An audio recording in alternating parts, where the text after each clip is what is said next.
Welcome. This is A Course of Love book group. There you can see. Written by Mari Puron, first receiver. Welcome. Come on in. Have something to drink and comfortable space to join with me. Thank you also for joining with me for this Course of Love.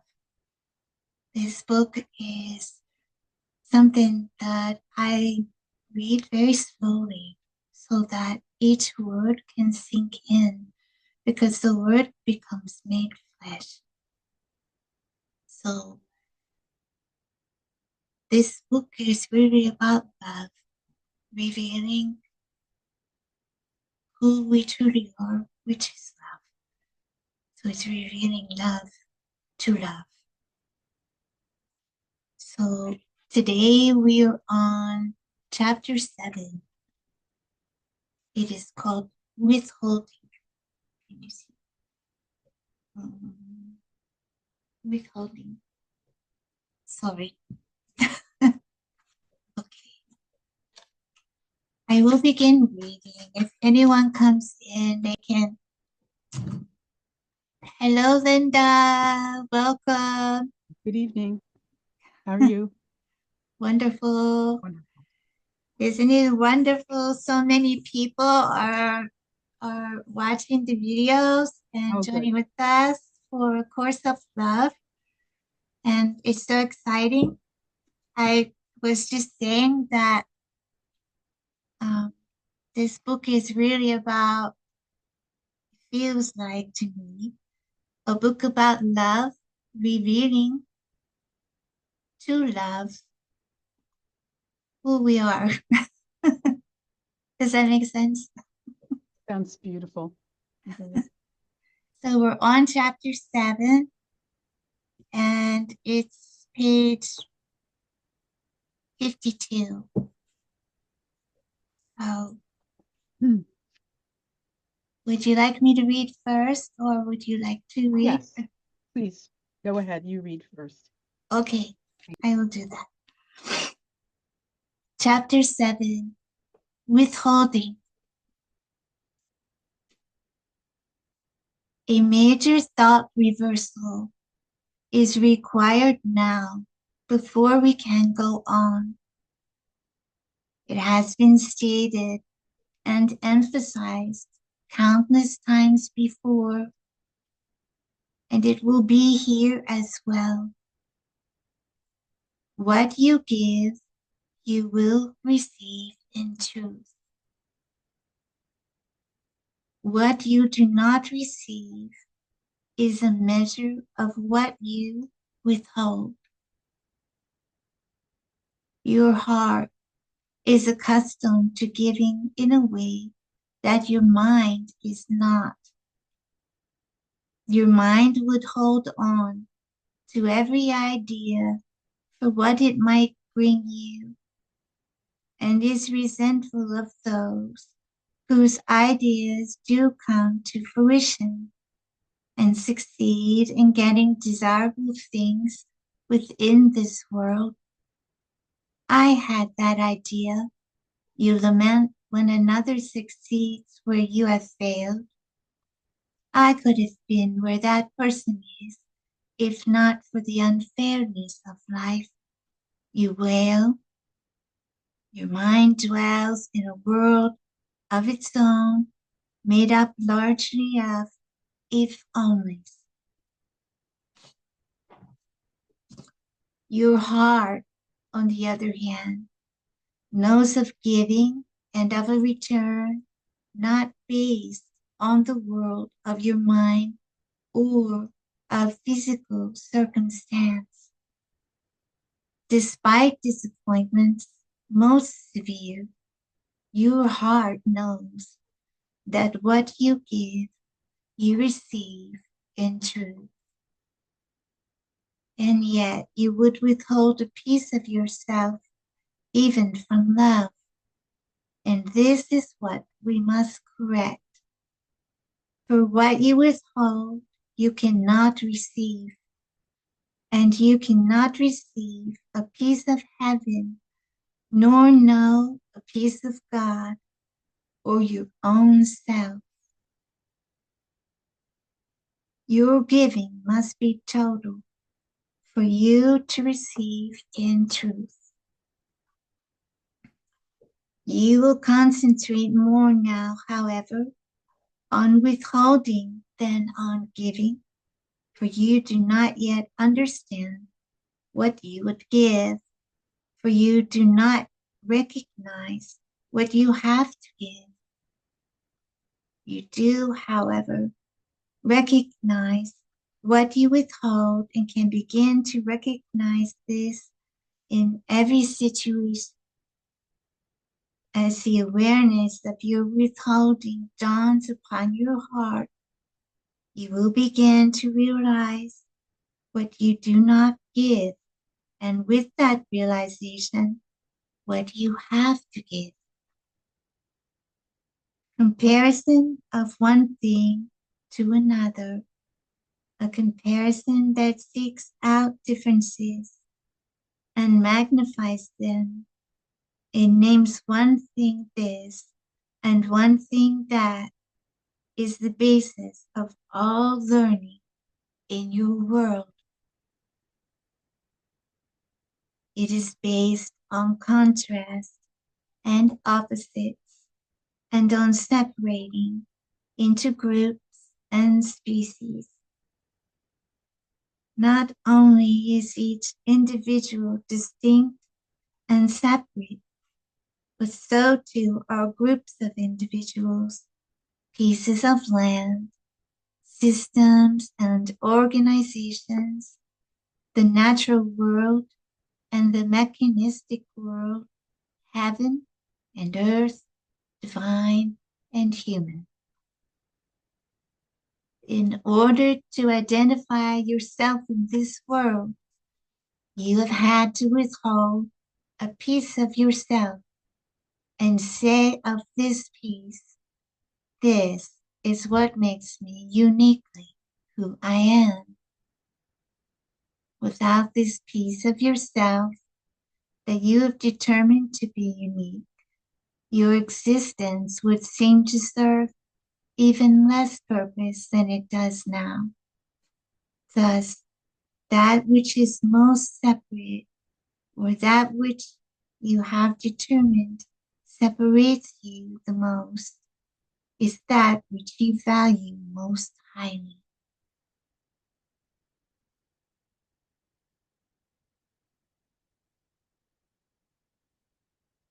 This one thought constitutes a thought system in and of itself, for it is the primary thought by which you live your life. Your effort goes into maintaining this illusion that what you are must be protected, and that your protection rests on holding this piece of yourself separate, like the love you set aside from this world. This thought, too, is one that can be used, for it recognizes that you are as apart from this world as love is. The harsh realities of the world may claim your body and your time, but this one piece of yourself that you have set aside, you allow it not to claim. This piece is held within your heart, and it is this piece with which we now will work.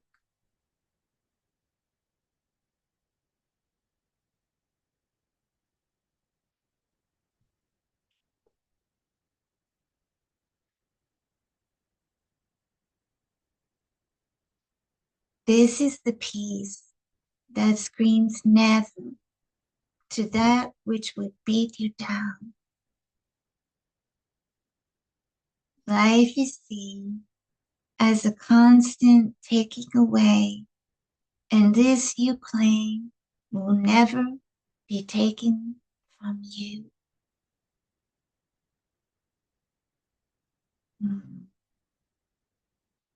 For those whose lives are threatened, it is called the will to live. For those whose identity is threatened, it is called the cry of the individual. For others, it is the call to create. And for still others, the call to love. Some will not give up hope to cynicism. Others label it ethics, morals, values, and say, this is the line I will never cross. It is the cry that says, I will not sell my soul.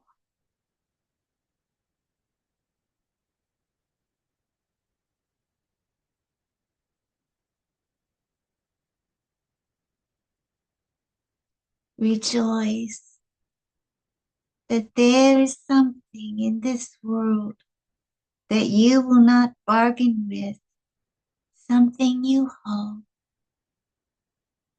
sacrosanct. This is yourself. Yet this self that you hold so dear that you will never let it go is precisely what you must be willing to freely give away. This is the only self that holds the light of who you are in truth, the self that is joined with the Christ in you.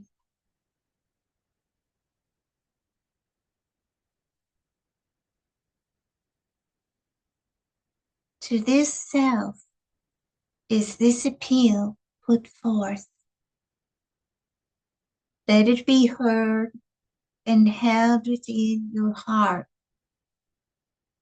Hold it joyously alongside what already occupies your heart.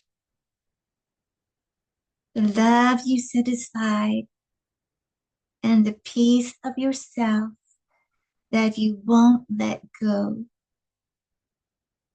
As you learn that what you give, you will receive in truth, you will see that what abides within your heart is all that is worthy of your giving and all you would receive.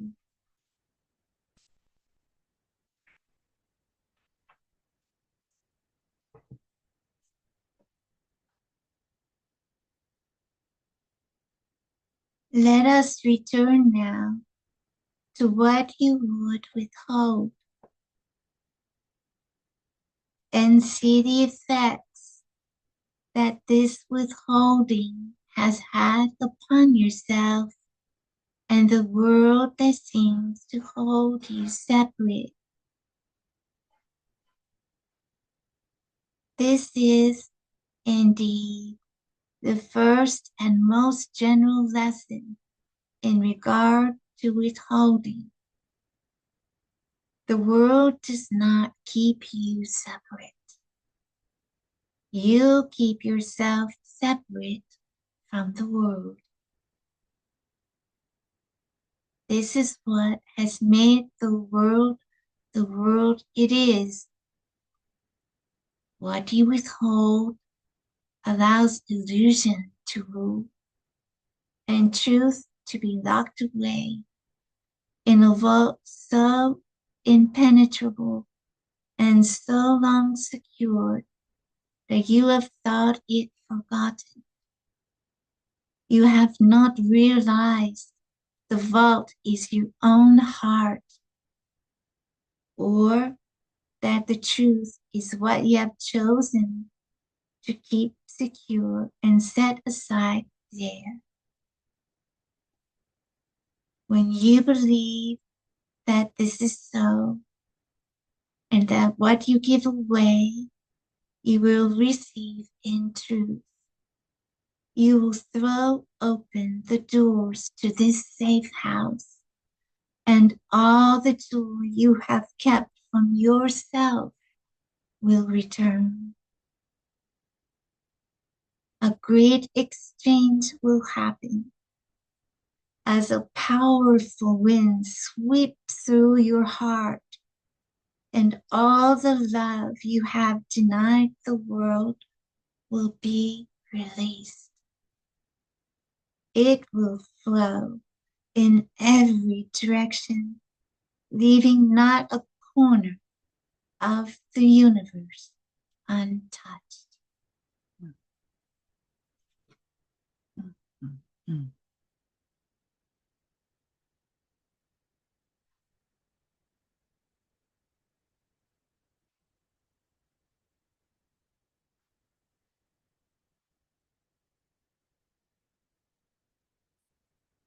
In an instant,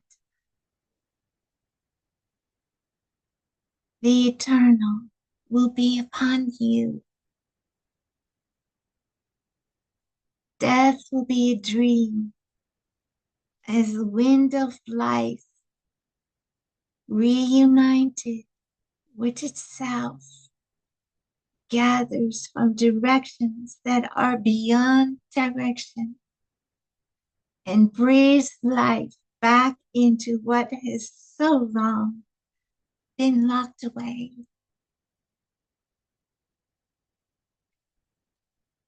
After this, a gentle breeze will come, never again to leave you, as life breathes as one.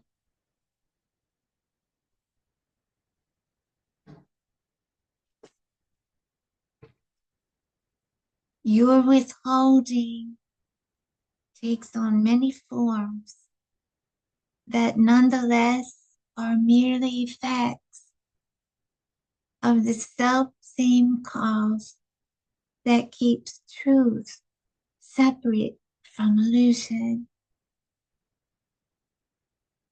Where truth has gone, illusion is no more. Truth has no need of your protection, for truth, brought to illusion, shines its light into the darkness, causing it to be no more. There are but two forms of withholding: what you withhold of yourself from the world, and what you withhold for yourself from the world. A grievance is something you have chosen for yourself, piece of a relationship separated off and held in contempt and righteousness. You are unaware that you choose this form of withholding, sometimes dozens or even hundreds of times a day.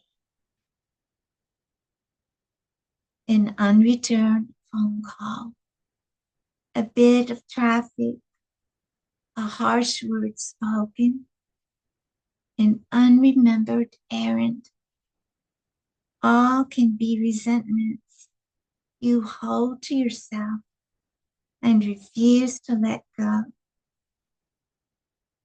By the time you begin your day, you may hold several of these in your mind, and there you build them into reasons for even further withholding.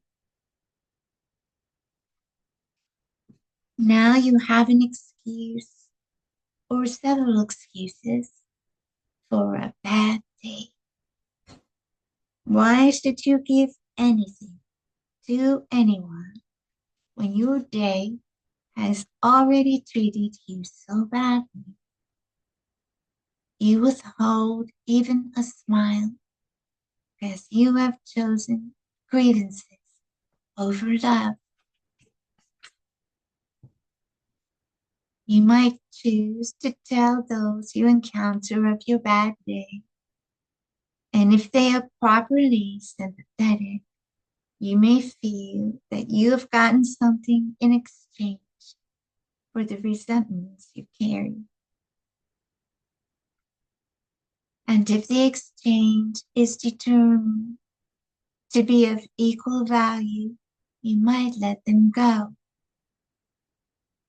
A response of less than sympathetic proportions, however, is simply added to your list of grievances until the burden of what you hang on to becomes more than you can bear. Now you look for one upon whom you can unload your burdens, hoping you can pass your grievances in mass to someone else. If you succeed through anger, spite, or meanness, you simply take on guilt and withdraw still further into your own misery.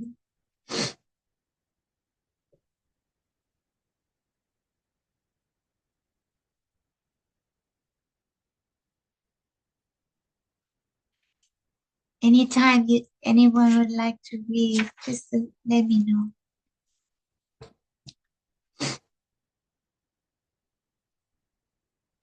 What you do not realize is that every situation is a relationship, even those as simple as unreturned phone calls and snarled traffic. You relate to someone or something in every situation you encounter, and what you hold against them, you withhold from them. You are taking a piece of them and hold it unkindly to yourself, not in joining, but in separation. Totally unaware, you too are subject to these whims of your brothers and sisters, and find at times pieces of yourself scattered hither and yon, knowing they are lost to you, but not knowing how this loss came about or where to retrieve these missing pieces, not knowing that you can prevent the loss entirely by being one. What is joined cannot be parceled out and scattered, but must remain in wholeness. What is joined resides in peace and knows no grievance. What is joined resides in love inviolate.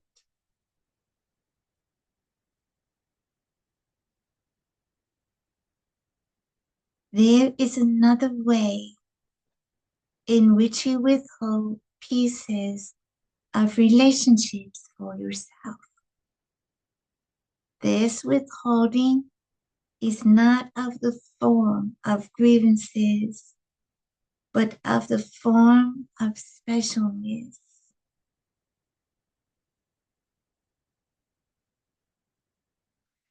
You withhold in order to make yourself special, always at another's expense.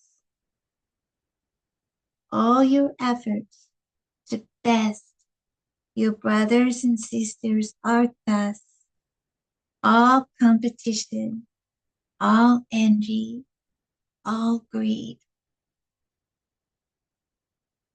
These all relate to your image of yourself and your efforts to reinforce it.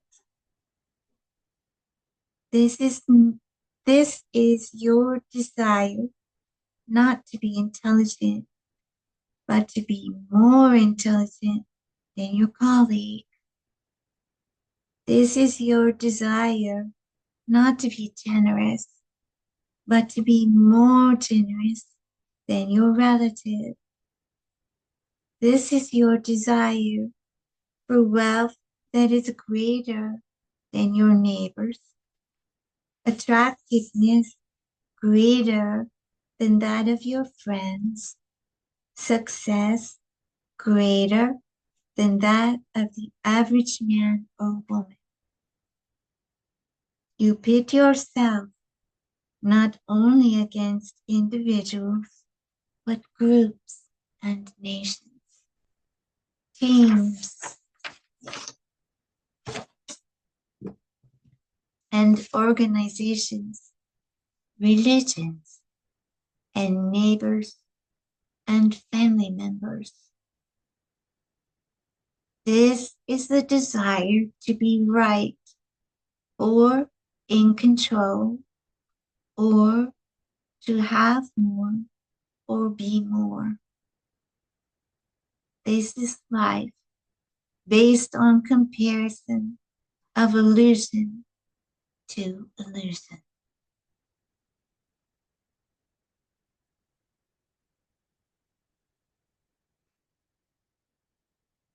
You do not see this as withholding, but what you claim for yourself at another's expense is indeed withholding. And in your world, you know not how to claim anything for yourself without withholding it from someone else. You have now set yourself up in a position to withhold your intelligence from others, lest they profit from it.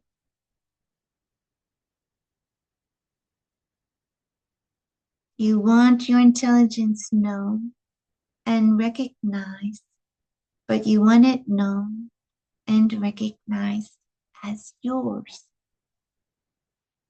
If someone wants the intelligence you have to offer, something must be given in return. What you demand can range from admiration to money, but it is all the same, and the demand is always there. It is the ransom that you insist be paid, the homage you claim is due, that without which you will withhold what you have. And you are thankful for these things with which you can demand ransom of the world. For without them, you would be the one called upon to pay.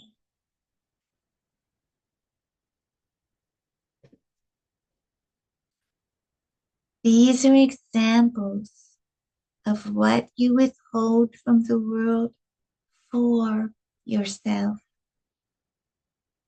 But what of that which you withhold from the world of yourself?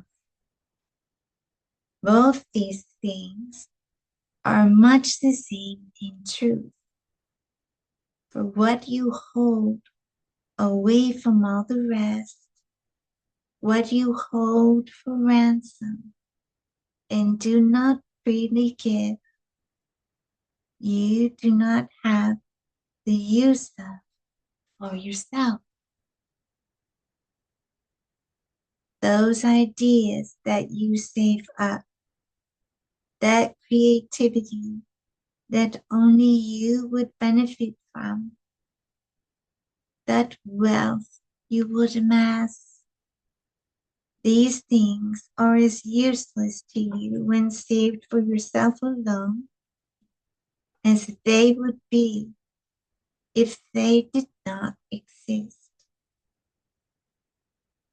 They bring you not to truth or happiness, nor can they buy you love or the success you seek.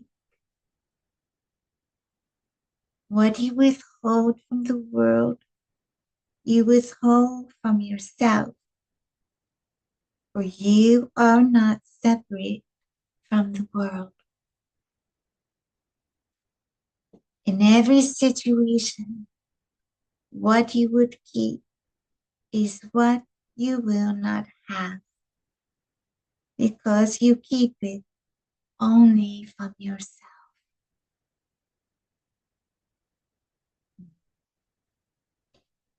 We must return now to relationship and correct as quickly as possible any erroneous ideas you have, especially those that might make of this a trivial point, or one that is specific and not generalizable.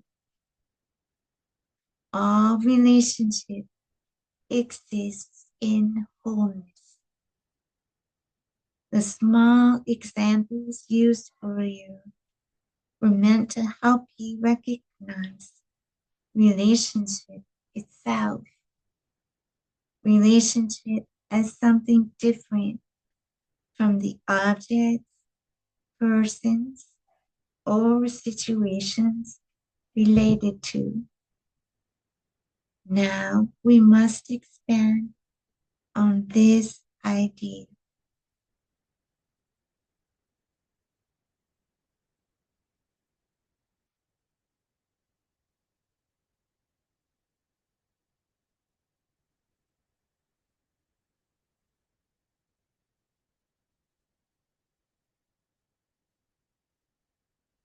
Broadening your view from the specific to the general is one of the most difficult tasks of the curriculum.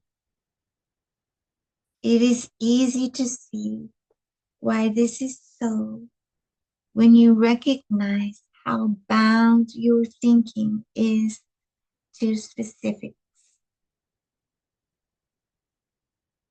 Again, this is why we call on love and the hidden knowledge of your heart. Your heart already sees in a manner much more whole than the perception of your split mind. Even your language and images reflect this truth. This difference between the wisdom of your heart and that of your mind. Your heart may be said to break, but the image that these words call forth is of a heart cracked open, not of a heart in separate pieces. Your brain, on the other hand, is separated into right and left hemispheres. One side has one function, one side another. Or your brain and your mind are not the same.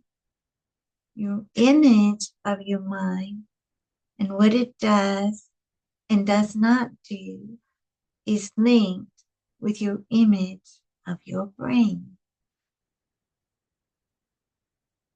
Let this image go and concentrate on the wholeness of your heart, no matter how you view its current condition. be it wounded, bleeding, broken, or full. It rests in wholeness within you at the center of who you are. It is from this center that truth will light your way. It is from this center that you will come to understand that relationship exists in wholeness. We have begun to dislodge your idea that you stand separate and alone, a being broken off from all the rest. Your forgiveness of all that has led to this misperception is not yet complete, nor will it be until your understanding is greater than it is now. For you cannot give up the only reality you know without believing in and having at least some elementary understanding of what the truth of your reality actually is.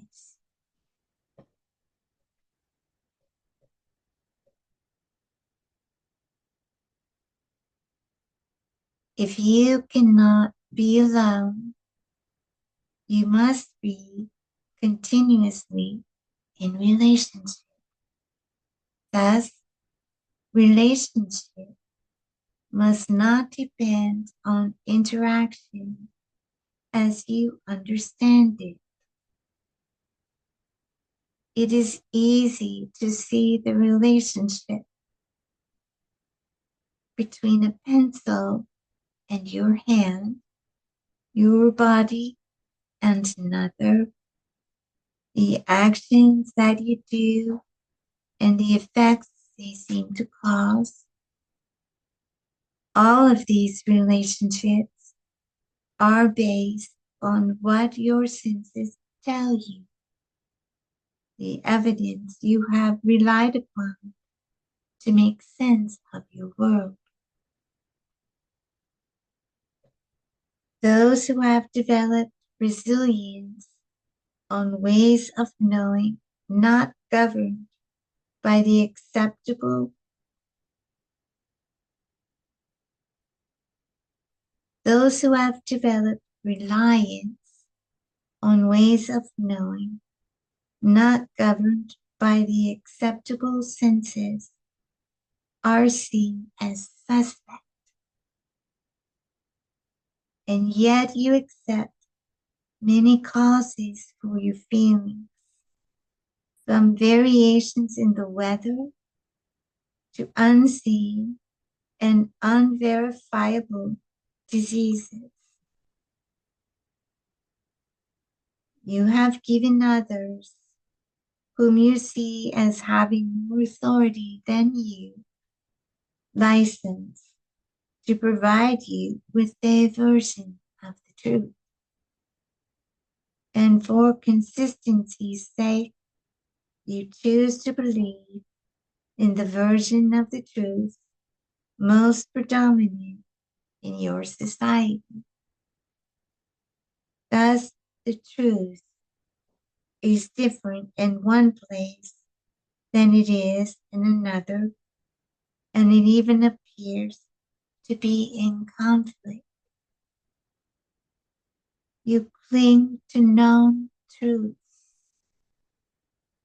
even though you are aware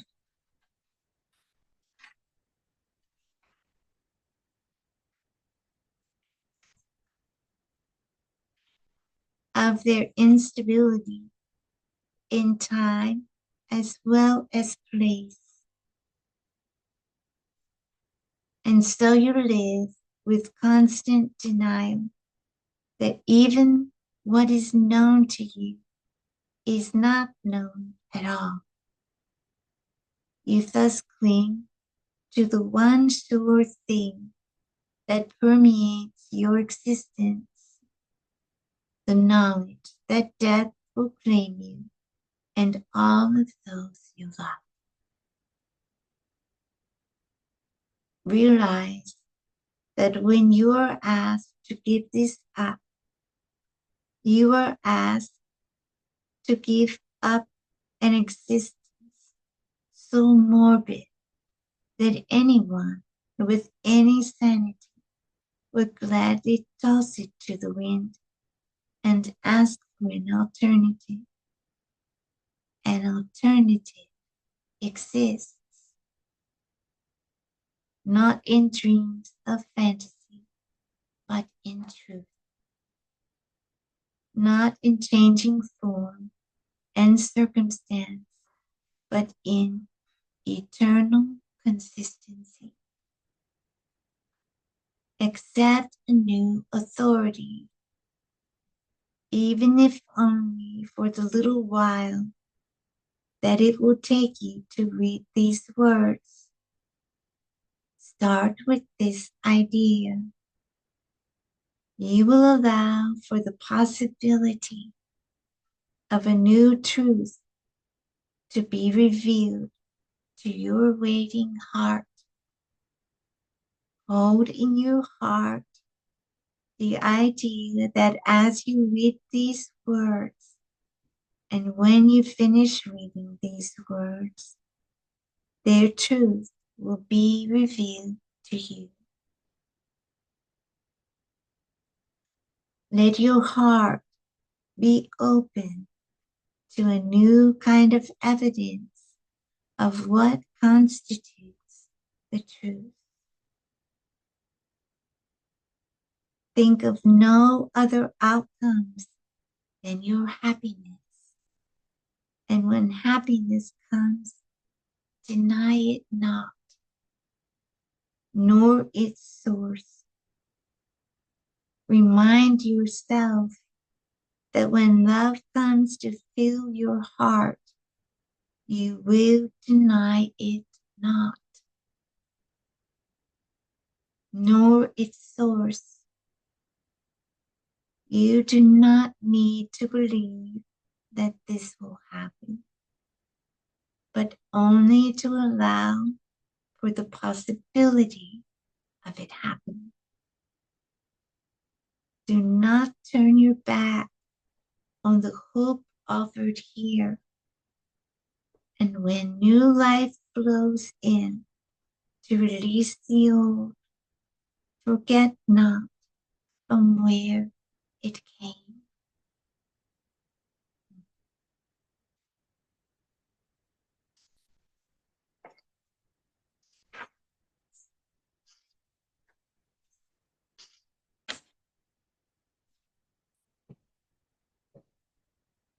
What do you think, Linda? Should we go to chapter 8 I'm going to tonight? have to sign off.